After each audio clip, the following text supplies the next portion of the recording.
अस्सलाम वालेकुम dear students. फिर से वेलकम करता हूँ आपको अपने चैनल में। हमने अभी तक जो ऑटोमोबाइल इंजीनियरिंग का जो हमारा है 2 लेक्चर्स हमारे कंप्लीट हो गए, जिसमें हमने पावर सिस्टम पढ़ा था। पावर सिस्टम में हमने देखा था 2 stroke engine and 4 stroke engine, उनका नॉमेनक्लेचर, और साथ साथ में हमने उनका जो है वर्किंग ऑपरेशन जो उनका था वो भी हमने देख लिया।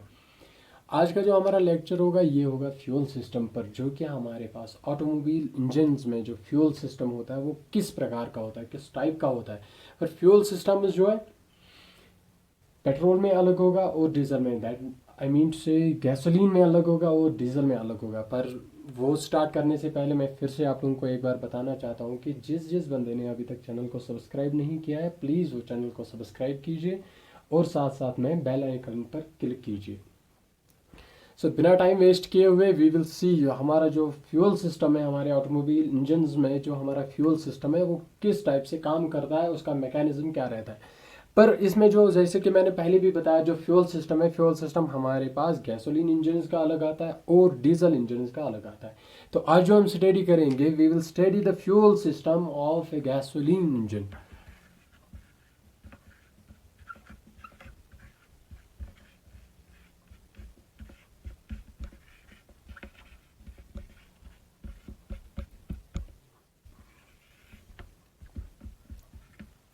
गैसोलीन इंजन का हम फ्यूल सिस्टम चेक करेंगे, पर उससे पहले आपको मैं बता दूंगा जो यहाँ पर हम पढ़ेंगे गैसोलीन इंजन का फ्यूल सिस्टम जो हम पढ़ेंगे, ये जो है ये ओल्ड व्हीकल्स जो आते थे, बट स्टिल जो हमारे पास सम इंजन्स होते हैं, स्टेशनरी इंजन्स होते हैं, लाइक वाइज हमारे पास कुछ मोटर्स होते हैं, ये हार्वेस्टिंग मोटर्स होते हैं हमारे पास, उनमें आजकल भी इस टाइप का जो फ्यूल सिस्टम है इस्तेमाल किया जाता है।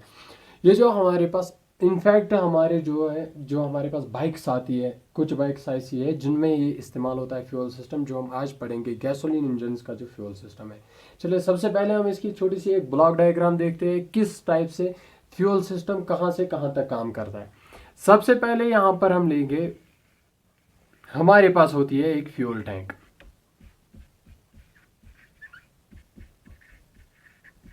जिसका आपको पता है कि फ्यूल टैंक का मेन काम यही होता है, it acts as a reservoir. ये सिर्फ क्या काम करता है, फ्यूल को रिजर्व करता है। जब भी हमें ज़रूरत होता है तो उस वक्त हमें यहाँ से हम ले सकते हैं, फ्यूल ले सकते हैं। सो इसके बाद यहाँ से एक फ्यूल लाइन आ जाती है, बट फिल्टर, छोटा सा एक स्ट्रेनर इस्तेमाल किया जाता है हमारी फ्यूल लाइन में। तब जाके किसी किसी आपको किसी किसी डायग्राम में ऐसा मिलेगा कि सबसे पहले आपको फ्यूल फिल्टर मिलेगा। फ्यूल फिल्टर मिलेगा। फ्यूल फिल्टर का काम क्या होता है, जो भी यहाँ से फ्यूल आ गया उस फ्यूल को साफ करके आगे भेजना, इसकी सफाई करके आगे भेजना जहाँ भी हमें ज़रूरत होगा। तो यहाँ से फ्यूल हमारा फिल्टर होके चला जाता है और एक डिवाइस में नोन एज कार्बोरेटर। ये हमारा हो गया fuel filter and this we have the carburettor. Fuel filter का काम आ गया फ्यूल को साफ करना, अगर इसमें कोई भी गंदगी है, कोई भी छोटे छोटे पार्टिकल्स, डस्ट पार्टिकल्स है या फिर कोई भी अनवांटेड मटेरियल है, उनको साफ करना। सो उसके बाद हमारे पास आता है कार्बोरेटर। कार्बोरेटर का काम आगे हम देखेंगे, अभी हमारा लेक्चर कार्बोरेटर पर ही रहेगा कि हमारा कार्बोरेटर कैसे काम करता है। After the carburettor the fuel directly goes to engine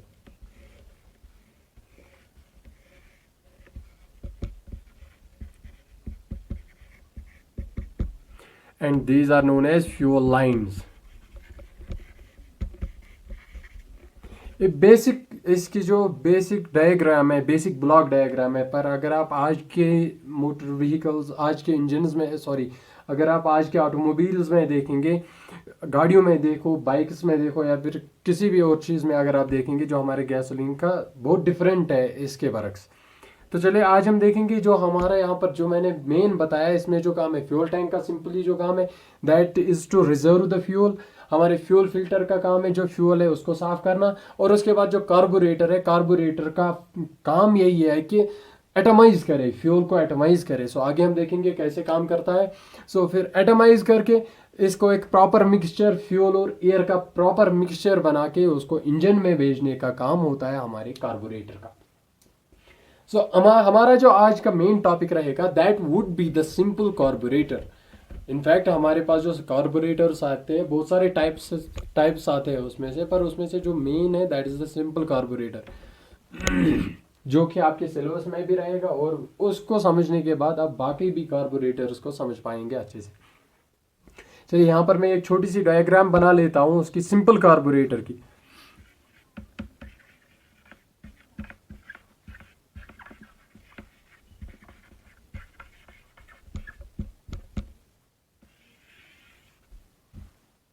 चलिए डायग्राम बना लेते हैं। सिंपल कार्बोरेटर में एक मेन पार्ट रहता है that is known as the venturi, जो मैं यहां पर ड्रॉ कर रहा हूं।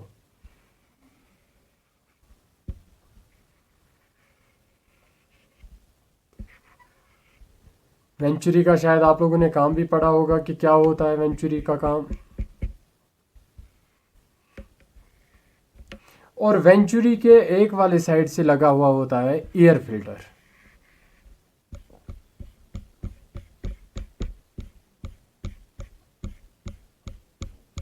Air filter here. Air filter के बाद ही हमारे पास और एक वैल्यू होता है that is known as choke value.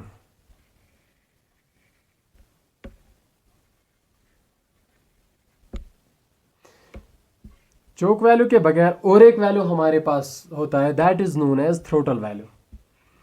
Throttle, ये जो दोनों वैल्यूज है इन वैल्यूज को बटरफ्लाई वैल्यू भी बोला जाता है, बट दोनों को बटरफ्लाई वैल्यू बोला जाता है, पर अगर हम इनको अलग अलग नाम देंगे, एक आता है हमारा throttle value and another value is known as choke value.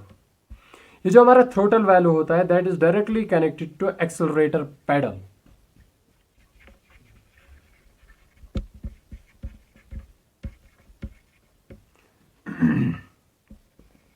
After the throttle value, we have direct inlet manifold. After inlet manifold, we have engine, जो कि हमने इससे पहले पढ़ा था।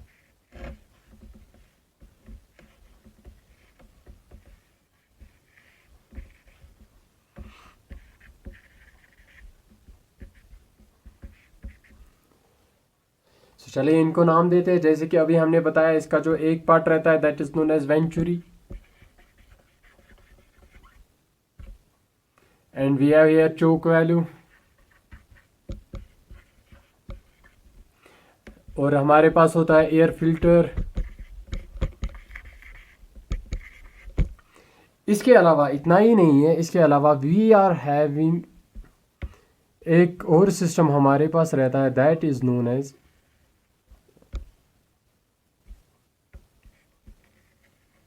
Float chamber.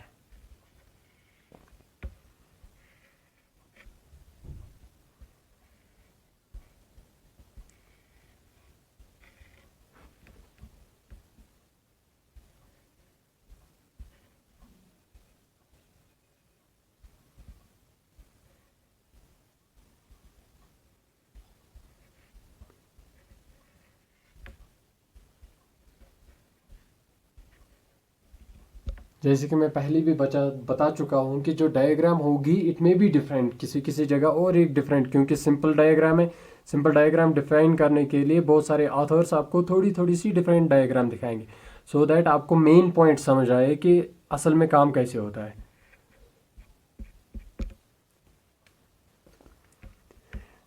ये वाली जो हमारी लाइन होती है, ये जो वाली फ्यूल लाइन जो है, जैसे अभी हमने देखा था यहाँ जो हमने ब्लॉक डायग्राम बनाई थी उसमें हमने देखा था कि हमारे पास फिल्टर से आके डायरेक्ट डायरेक्ट जो ये जाता है, फिल्टर से डायरेक्ट होके हमारा जो फ्यूल है वो कार्बोरेटर में जाता है। तो यहाँ पर हमारा रहेगा, सॉरी, फिल्टर के बाद मैं ब्लॉक डायग्राम में कहना भूल गया था, फिर से रिपीट कर रहा हूँ एक बार। हमारे पास सबसे पहले हमारे पास होती है इसमें फ्यूल टैंक। फ्यूल टैंक के बाद जैसे हमने बताया कि we have fuel filter. Fuel filter के बाद वी हैव फ्यूल पंप, जो कि मैं यहाँ पर कहना भूल गया था, सॉरी, फिर से एक बार अपोलोजाइज है। We have fuel pump, then after we have carburettor. After carburettor we have engine.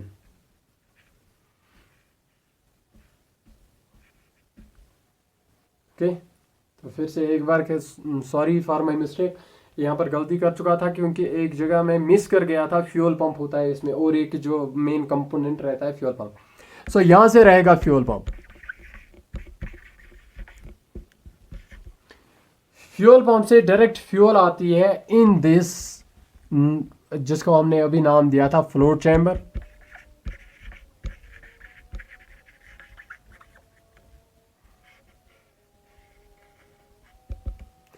This is known as float bowl or simply float.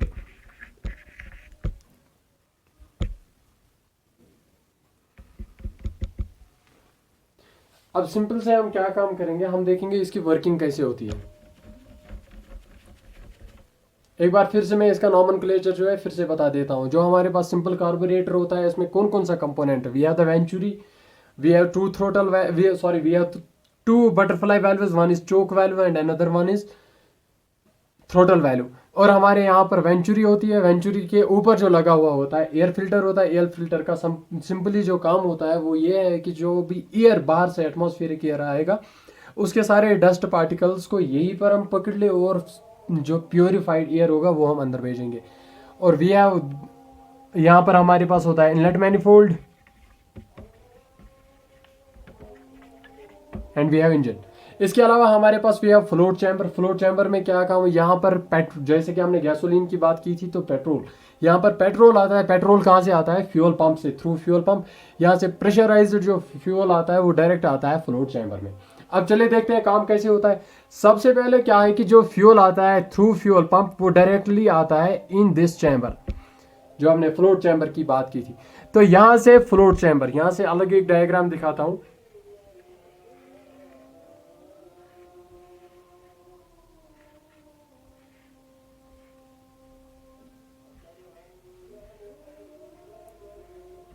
जैसे आपने देखा होगा घर में जो हम बॉल वैल्यू इस्तेमाल करते हैं, जो वाटर रिजर्वायर्स हम घरों में इस्तेमाल करते हैं, वहाँ पर हम बॉल वैल्यू का इस्तेमाल करते हैं। सो उससे क्या होता है कि जब भी यहाँ से अगर इसमें जितना लिक्विड इस चैम्बर में आएगा उतना उतना ये फ्लोट ऊपर चला जाएगा।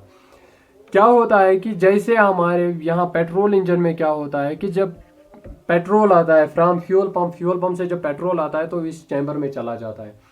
तो जितना जितना इसमें पेट्रोल भर जाएगा उतना उतना जो फ्लोट है फ्लोट ऊपर आएगा and due to this value, इसकी वजह से क्या होता है जितना फ्लोट ऊपर, जब फ्लोट एंड पोजीशन पर आएगा तो क्या होता है कि ये वाली जो ओपनिंग है यानी पेट्रोल बंद हो जाता है, कहाँ आना, फ्लोट चैम्बर में आना बंद हो जाता है। अब पेट्रोल को एलो नहीं किया जाएगा पर वो तभी होगा जब ये फ्लोट चैम्बर पूरा आएगा। जब फ्लोट चैम्बर फुल हो जाएगा तो उस वक्त पेट्रोल को एलो नहीं किया जाएगा फ्लोट चैम्बर में आना। सो उस वक्त क्या होता है, ये जो यहाँ से पेट्रोल होता है वो डायरेक्ट वापस चला जाता है इनटू द फ्यूल टैंक। पर अब जब इसका काम है, जब आगे से वर्क करना है इंजन को, तो फिर काम कैसे होता है। सबसे पहले हम क्या देखेंगे कि यहाँ से हमने देखा कि हमने यहाँ पर वेंचुरी है, वी हैव वेंचुरी हियर।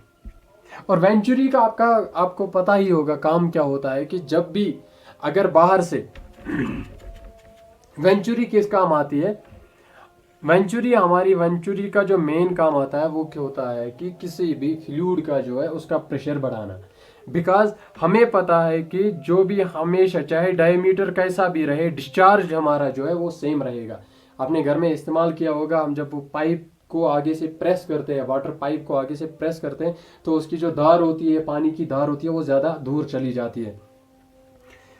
क्या होता है कि अगर यहाँ से कोई भी लिक्विड आ रहा है, कोई भी फ्लूइड आ रहा है या फिर एयर आ रहा है, जब भी यहाँ पर आता है, जब डायमीटर यहाँ कम होता है तो यहाँ पर डायमीटर कम होने की वजह से क्या होता है, उसकी वेलोसिटी बढ़ जाती है, बट उसका जो डिस्चार्ज है वो सेम रहता है। बट यहाँ से जब वेलोसिटी ज़्यादा बढ़ती है तो हम बताएंगे प्रेशर इसका बहुत ज़्यादा है, बट साथ साथ में क्या होता है, the pressure on the valves decrease. जो यहाँ पर जो वॉल्व्स होते हैं उनका जो प्रेशर है वो डिक्रीज हो जाता है। सो उसकी वजह से क्या होता है, जब यहाँ पर आ जाता है, जैसे कि आपने देखा पैट गन कैसे काम करता है, यहाँ से जो आता है एयर, सबसे पहले क्या होता है, चोक वैल्यू ये ओपन रहेगा, ये पूरी ओपन पोजिशन में रहेगा। जब गाड़ी को स्टार्ट किया जाता है, इंजन को जब स्टार्ट किया जाता है, चोक वैल्यू हमारा पूरा ऑन रहता है, खुला रहता है। ये खुला रहता है तो जब यहाँ से पिस्टन सक करता है, जैसे हमने पहले पढ़ा था, पिस्टन नीचे जाता है तो सक्शन क्रिएट होती है, वैक्यूम क्रिएट होता है, तो उसकी वजह से सक्शन बनती है और यहाँ से एटमॉस्फेरिक एयर को अंदर खींचा जा सक्शन की जाती है। जब सक्शन होती है तो क्या होता है, यहाँ से जो एयर आता है सबसे पहले वो फिल्टर होके, एयर फिल्टर से फिल्टर होके और हमारी वेंचुरी में आता है। यहाँ पर आने के बाद ये जो एयर आ गया था, एयर की वेलोसिटी बढ़ जाती है। जब एयर की वेलोसिटी बढ़ गई तो यहाँ से जब हमने बताया कि इस वाली पोजीशन पर ये जो सरफेस होगी, सरफेस पोजीशन पर क्या है कि प्रेशर ड्रॉप हो जाता है। जब प्रेशर यहाँ पर घट जाता है तो यहाँ से फ्यूल सक होना शुरू होता है ड्यू टू प्रेशर ड्रॉप। सो यहाँ से क्या होता है कि फ्यूल पार्टिकल्स, यहाँ से फ्यूल पार्टिकल्स आते हैं। जब ये यहाँ पर वेंचुरी पर आते हैं, इस वाली पोजीशन पर आते हैं, तो ड्रॉप्स आ जाते हैं, फ्यूल ड्रॉप्स जब आते हैं। बट यहाँ से जो फ्यूल वो बहुत ज़्यादा स्पीड में है तो इसकी जो एनर्जी है ऑलरेडी बहुत ज़्यादा होती है, तो उसकी वजह से क्या होता है, ये जो फ्यूल है यहाँ पर एटमाइज यानी इसके छोटे छोटे पार्टिकल्स बन जाते हैं और वो जो छोटे छोटे पार्टिकल्स हैं वो इस एटमॉस्फेरिक एयर से मिल जाते हैं। ये आपने पेंट गन में भी देखा होगा। जब ये यहाँ पर आ जाता है तो सेम वक्त पर हम क्या काम करते हैं, जब गाड़ी स्टार्ट होती है या फिर जब सिंपली स्टार्ट होती है, जब क्या हमने एक्सेलरेटर पैडल पर कोई भी प्रेस नहीं किया है, तो तब जाके क्या होता है कि यहाँ से जो छोटी सी ओपनिंग होती है, यहाँ से उतना ही एयर फ्यूल का पट मिक्सचर हो जाएगा। एयर प्लस फ्यूल, एयर और फ्यूल का मिक्सचर दोनों अंदर चला जाएगा थ्रू इनलेट मैनिफोल्ड और वो पिस्टन यानी वो कंबस्टन चैम्बर में डायरेक्ट चला जाएगा। बट यहाँ से हमें मिलता है एयर और फ्यूल को मिक्सचर किया जाता है एक सिंपल सी फॉर्म से।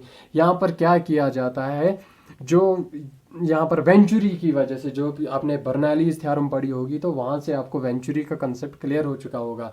सो क्या होता है कि यहाँ से जो एयर अंदर आता है ड्यू टू वेंचुरी, जो यहाँ पर डायमीटर हम इसका कम करते हैं, हमारी जो पाइप होती है इसमें सिलेंड्रिकल पोजीशन होती है, इसका जब डायमीटर कम किया जाता है तो इस एयर की इनकमिंग जो एयर होता है, इनलेट एयर की क्या होती है, उसकी वेलोसिटी बढ़ती है। वेलोसिटी के साथ साथ यहाँ से जो एयर ड्रॉप आता है from float chamber, sorry fuel drop जो फ्रॉम फ्लोट चैम्बर आता है, उसको एटमाइज, वो ड्यू टू हाई प्रेशर यहाँ पर एटमाइज होता है।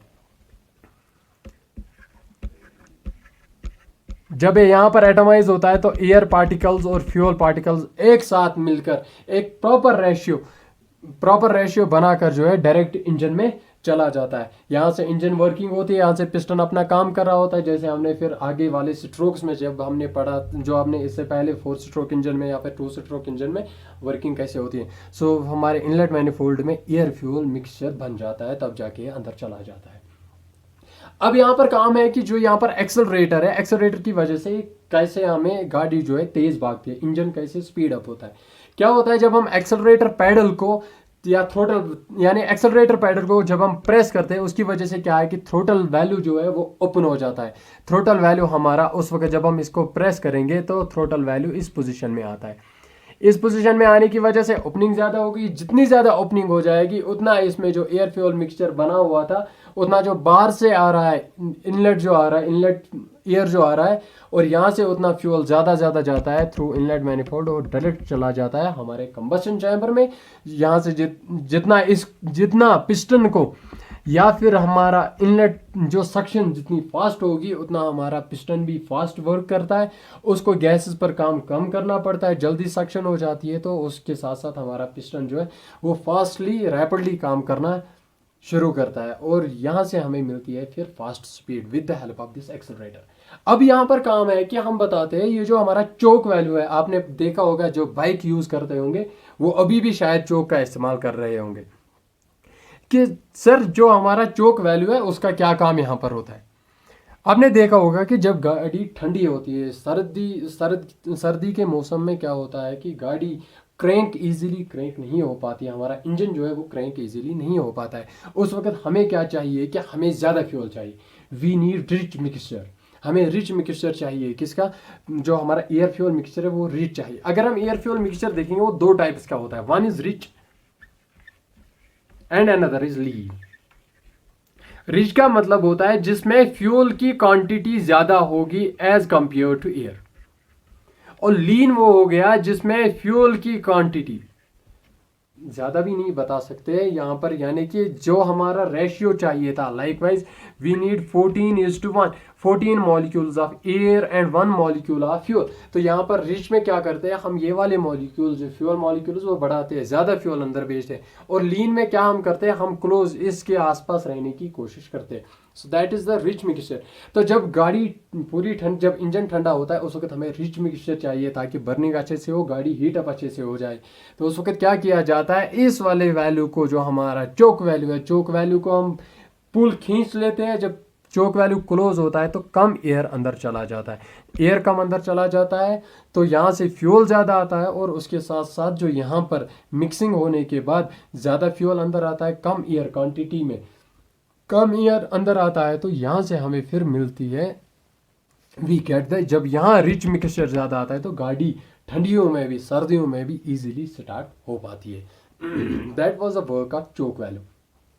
इस सारी प्रोसेस को, किस वाली जो हमने अभी प्रोसेस पढ़ी कि हम क्या काम करते हैं, हम एयर और फ्यूल को एक प्रॉपर मिक्सचर में मिलाते हैं, एयर और फ्यूल को प्रॉपर मिक्सचर में मिलाकर फिर आगे भेजना इनसाइड द कंबस्शन चैम्बर। इस वाली प्रोसेस को कहते हैं कार्बोरेशन।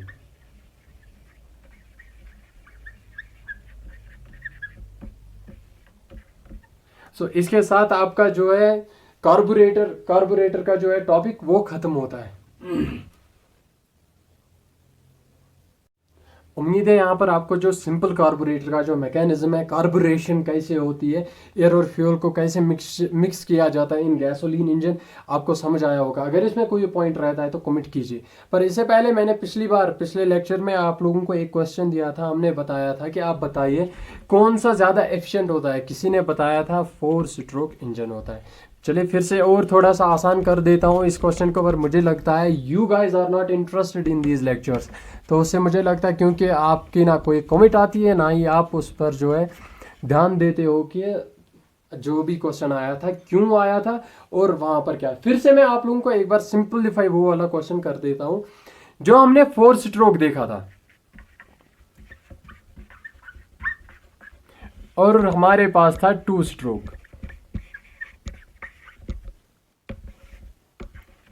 हमने 4 स्ट्रोक में देखा था एक वर्किंग साइकिल जो मिलता था, 1 साइकिल, वो 4 स्ट्रोक से मिलता था। और यहां पर एक साइकिल जो मिलता था, एक वर्किंग साइकिल, वो ओनली 2 स्ट्रोक से मिलता था, 2 स्ट्रोक से मिलता था। दैट मीन्स कि अगर क्रैंक शाफ्ट रोटेट होना शुरू हो जाएगा, अगर हम ये वाली पोजीशन देखेंगे, जब पिस्टन अप मूव करता है फ्रॉम टीडीसी टू बीडीसी हमारे 4 स्ट्रोक में, 4 स्ट्रोक में सबसे पहले हो गया suction stroke, then we have compression stroke, फिर से 180 डिग्रीज का हो गया। उसके बाद फिर से हमारा पावर स्ट्रोक आएगा, फिर से 180 का, और इसके बाद वी हैव एग्जॉस्ट स्ट्रोक। सो यहाँ पर जो टोटल जो हमारे पास एंगल मिलता है दैट इज पावर स्ट्रोक में टोटल एक पावर साइकिल हमें मिला 720 डिग्री से, और यहां पर जो पावर साइकिल मिलता है that is only from 360 degrees 2 stroke में। और हम इसमें थोड़ा सा बताते हैं, आपने देखा, हमने बताया था पिछले लेक्चर में जब हमने देखा था 4 स्ट्रोक और 2 स्ट्रोक में, हमने देखा था, हमने बताया था 4 स्ट्रोक में एक वैल्यू मैकेनिज्म होता है। यहां पर जो है जो मूविंग पार्ट्स है वो ज्यादा होते हैं। जब मूविंग पार्ट ज्यादा होंगे, जितने मूविंग पार्ट्स ज्यादा होंगे तो उतनी उसमें फ्रिक्शन ज्यादा होगी। यहां पर जो हमारे पास है मूविंग पार्ट्स कम है क्योंकि वैल्यू मैकेनिज्म है ही नहीं, वहां पर सिंपल सा मैकेनिज्म है। सो यहां पर मूविंग पार्ट्स कम है, पर जब यहां पर मूविंग पार्ट्स कम होंगे तो हमारी जो फ्रिक्शन है वो कम होगी, फ्रिक्शन बहुत कम होगी। जब फ्रिक्शन कम होगी तो पावर लॉस ज्यादा होगा, तो इसमें जो है इसमें पावर लॉस ज्यादा होगा, तो 2 स्ट्रोक में पावर लॉस जो है वो बहुत कम होगा। तो अब आपको फिर से वही क्वेश्चन रहेगा, जो है एफिशिएंट हमारा 2 स्ट्रोक रहेगा या 4 स्ट्रोक। साथ साथ में वहां पर हमने बताया था, मैंने जब क्वेश्चन किया था मैंने बताया था कि मैं सेम इंजन ले रहा हूँ, सेम कैपेसिटी का इंजन ले रहा हूँ, सेम मटेरियल का इंजन ले रहा हूँ। वहां पर मैंने बात भी शायद की थी, मैंने सीसी का इंजन लिया था, क्यूबिक कैपेसिटी का इंजन लिया था। फिर से मेरा यही क्वेश्चन रहेगा, ये क्वेश्चन, इस चीज़ पर फिर से ध्यान कीजिए और इस चीज़ को स्टडी कीजिए। फिर से मुझे आपके जो है रिप्लाई चाहिए कमेंट बॉक्स में। सो प्लीज़ रिप्लाई कीजिए, और अगर कोई पॉइंट आपको समझ नहीं आया तो वो मुझे बता दीजिएगा, मैं अगले लेक्चर में फिर से आप लोगों को वो क्लियर करूँगा। चलिए, मुझे लगता है आप लोगों का ये जो लेक्चर है इसमें आपका कार्बोरेटर पूरी अच्छे से समझ आया होगा। अगर नहीं भी आया होगा, कोई डाउट रह गया होगा तो प्लीज़ कमेंट कीजिए। मिलते हैं अगले लेक्चर में। अस्सलाम वालेकुम।